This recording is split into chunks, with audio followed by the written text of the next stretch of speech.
Hello friends, welcome to Kavi Kanji. இன்னைக்கு நம்ம வீடியோல ஒரு சிப்ஸ் வெரைட்டி தான் பார்க்க போறோம். நம்ம இன்னைக்கு மரவள்ளி கிழங்கு யூஸ் பண்ணி எப்படி நல்லா கிறிஸ்பி ஆகற சிப்ஸ் தான் செய்யறதுன்னு பார்க்க போறோம். நம்ம சேனலை இது வரைக்கும் சப்ஸ்கிரைப் பண்ணாம இருந்தீங்கன்னா சப்ஸ்கிரைப் பண்ணிக்கோங்க. அப்பதான் நான் அப்லோட் பண்ற வீடியோஸை உங்களால மிஸ் பண்ணாம பார்க்க முடியும். வாங்க இப்போ மரவள்ளி கிழங்கு சிப்ஸ் எப்படி செய்யறதுன்னு பார்த்தறலாம். இப்போ சிப்ஸ் செய்யறதுக்கு நான் மரவள்ளி கிழங்கு எடுத்திருக்கேன். நல்லா கழுவிட்டேன். இந்த கழுவுனதுல இப்போ நம்ம தோல் கட் பண்ணி எடுத்துடலாம். ஸோ கத்தியில் லைட்டாக இப்படி ஒரு கோடு போட்டுக்கோங்க.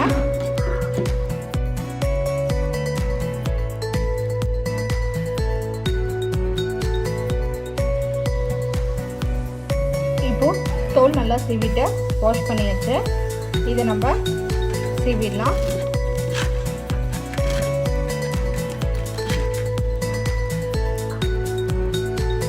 இப்போ எல்லாத்தையும் நம்ம ஸ்லைஸ் பண்ணி எடுத்துட்டாச்சு. பாருங்க, இந்த அளவுக்கு திக்னஸ் இருந்தால் நல்லாயிருக்கும். இதை விட மெலிசா வேணும்னாலும் போட்டுக்கோங்க. நான் கொஞ்சம் இந்த அளவுக்கு திக்னஸில் ஸ்லைஸ் பண்ணி எடுத்துக்கேன். இப்போ இதை எண்ணெயில் பொரிச்சு எடுத்துடலாம். எண்ணெய் நல்லா சூடாயிடுச்சு. இப்போ இந்த சிப்ஸ் எல்லாத்தையும் இதில் சேர்த்து பொரிச்சு எடுத்துடலாம்.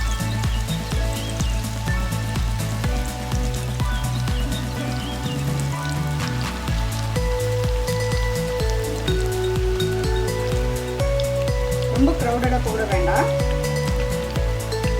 ஏன்னா குக்காக இருக்கிறது ரொம்ப கஷ்டமாக இருக்கும். போதும்.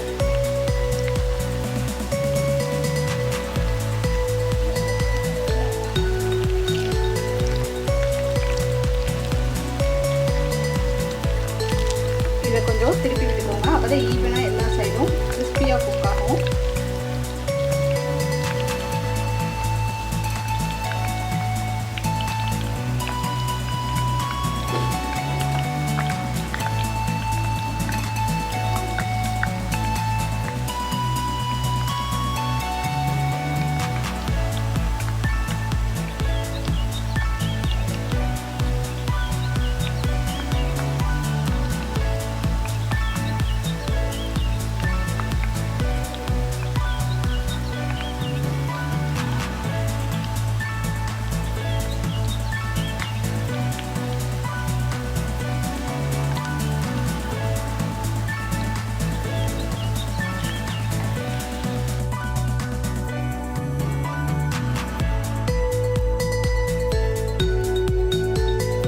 மாதிரி எல்லா சிப்ஸையும் பொரிச்சு எடுத்துடலாம்.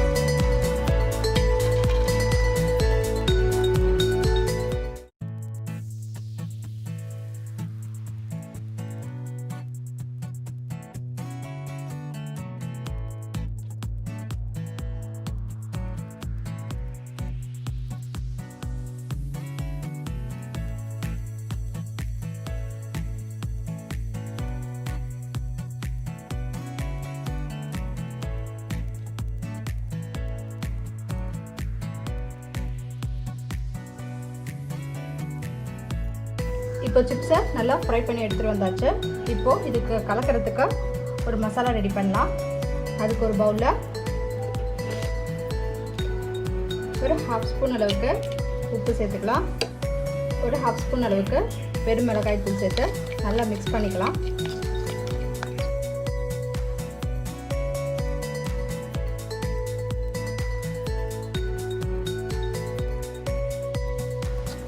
இப்போ சிப்ஸுக்கு கலக்க மசாலா ரெடி ஆகிடுச்சு.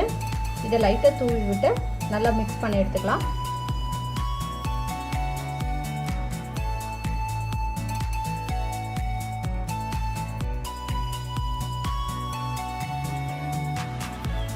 இப்போ ஸ்பைசஸ்லாம் ஆட் பண்ணி நமக்கு மரவள்ளி கிழங்கு சிப்ஸை வீட்லேயே சூப்பராக நம்ம ரெடி பண்ணியாச்சு.